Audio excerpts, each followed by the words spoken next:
Brought to you by TechnoSpark 20 series smartphones.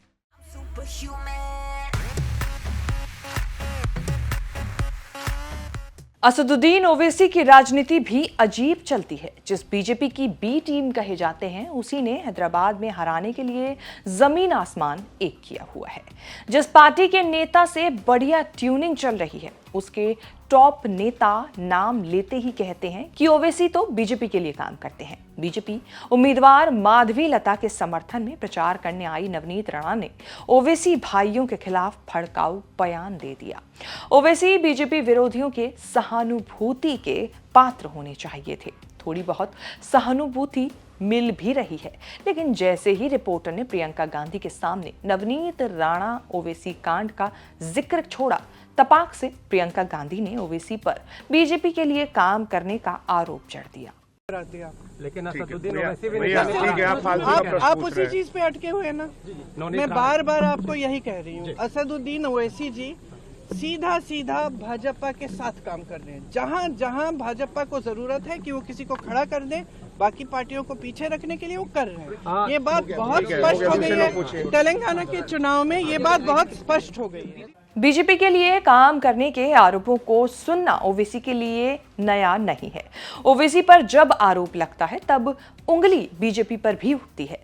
BJP ने पहले तो ऐसा नहीं बोला, लेकिन तेलंगाना की रैली में अमित शाह ने ओवैसी बीआरएस कांग्रेस का एबीसी नाम का एक गठबंधन बना दिया। ये लोग यहाँ पर सरिया के आधार पर, कुरान के आधार पर तेलंगाना चलाना चाहते हैं।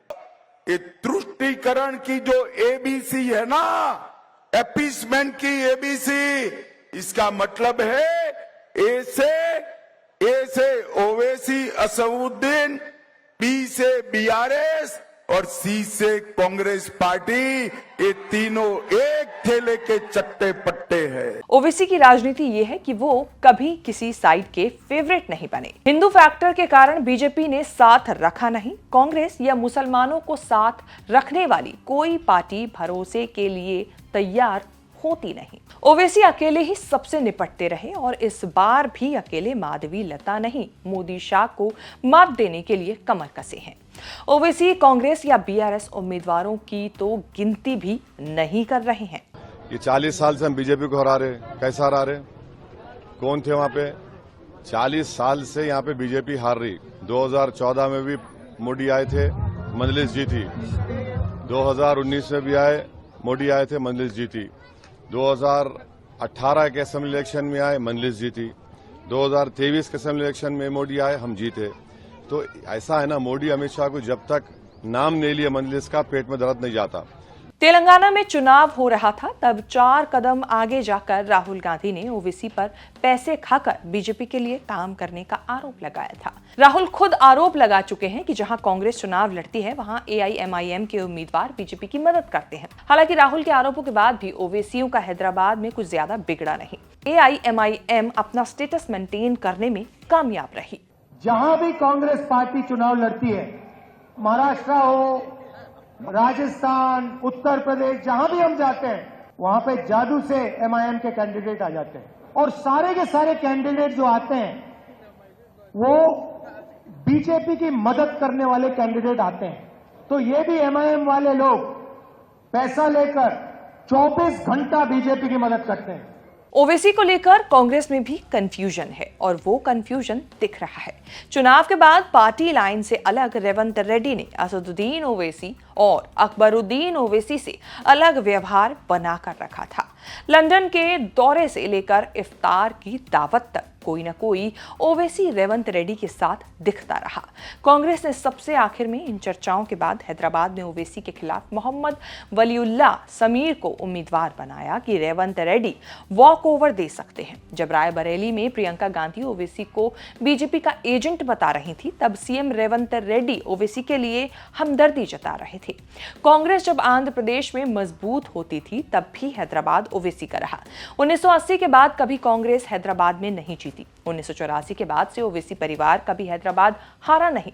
1984 में पहली बार ओवैसी के पिता सलाउद्दीन ओवैसी ने चुनाव जीतना शुरू किया। 2004 से असदुद्दीन ओवैसी ने लड़ना शुरू किया। आज तक विजयी हैं। 9 चुनाव हो गए। ओवैसी परिवार ने हैदराबाद में पकड़ ढीली नहीं होने दी। जो काम कांग्रेस नहीं कर पाई उसे पूरा करने के लिए अब बीजेपी ने जमीन आसमान एक कर दिया है। ओवैसी से हैदराबाद छीनने के लिए ही बीजेपी ओवैसी के खिलाफ माधवी लता को लेकर आई है। माधवी लता ने भी ठाना है कि ओवैसी को हराना है। देखिए, मैं एक ही बात कहती हूँ आपसे, उनका कहने का मतलब ये है कि जिन माइनॉरिटियों का संख्या बढ़ रहा है, अगर उन माइनॉरिटियों को गरीबी से निकाला जाए, उनको पढ़े लिखे बना दिया जाए, उनको भड़काऊ भाषण में ना डाला जाए, उनको असदुद्दीन अकबरुद्दीन जैसे भड़काने वाले लीडर ना हो, तो इसका फायदा देश को होगा। यह बात समझना पड़ेगा। हैदराबाद मुसलमानों वाली सीट मानी जाती है, जहां से ओवैसी परिवार को राज करते हुए 40 साल होने को आए हैं। माधवी लता के पीछे बीजेपी का आइडिया ये है कि वो हैदराबाद के हिंदुओं और ओवैसी परिवार को नापसंद करने वाले मुसलमानों का विकल्प बन सकती है।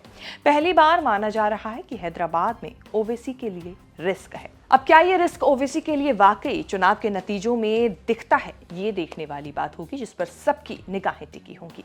आपके हिसाब से इस बार लोकसभा चुनाव में किसकी जीत और किसकी हार होगी, क्या आपकी राय है? कमेंट करके बताएं। लोकसभा चुनाव से जुड़ी तमाम बड़ी खबरों के साथ अपडेट रहने के लिए आप देखते रहें न्यूज़ तक।